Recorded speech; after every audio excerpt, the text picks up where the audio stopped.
Hello, आज बनवायचे आहेत आपल्याला बोंबील. मला तर जमत नाही, तरी पण ट्राय करते कारण माझ्या मोठ्या मुलाला खूप आवडतात. तर चला मग बघूया कसे बनते. हे मी टाकले तेल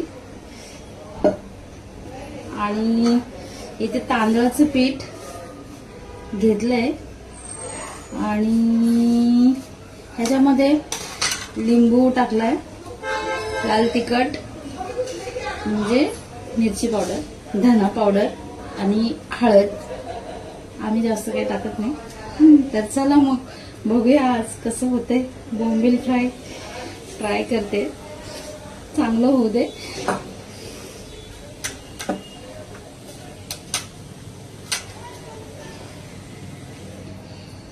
टाकू का? मी केलंच नाही कधी, फर्स्ट टाइम आहे माझा.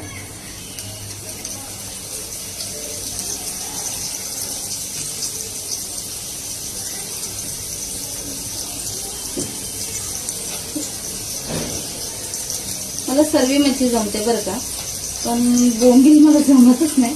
माझी मम्मी करायची आणि एवढे सुंदर करायची ना माझी मम्मी, खूप छान लागायचे. म्हणजे एकदम कुरकुरीत असे मस्त असायचे माझ्या मम्मीचे बोंबील. छान करायचे पण ती. म्हणजे मला ना माझ्या आईची आठवण खूप येते, कारण आईच असते नाही का.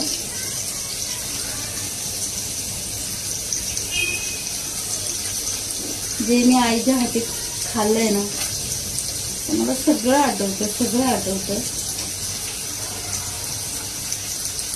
काहीच नाही बोलू शकत तिच्याबद्दल मी. मला रडायला येतं. माझी आई खूप म्हणजे खूप लाड करायची.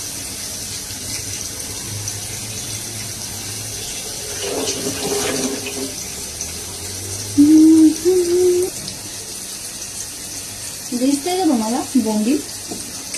दिसतंय ना. मी तर फर्स्ट टाइम करते, तर बघूया काय होते.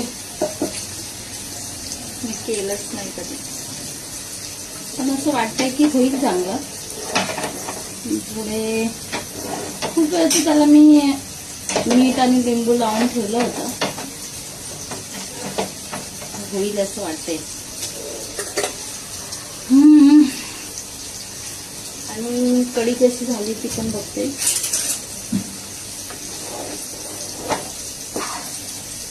आणि इथे मी कैरी टाकून कढी बनवली जरा आज. मच्छीची कढी कैरी टाकून. आता मार्केटमध्ये कैरी येते ना, त्यामुळे कैरी टाकून छान वाटतं. भारी, एकच नंबर झाली. आजचा मेनू एकदम भारी आहे बरं का. मला कैरी टाकून कढी खूप आवडते. त्याला किती वेळ लागेल माहित नाही, राहून देते तसंच थोडा वेळ, नंतर बघते.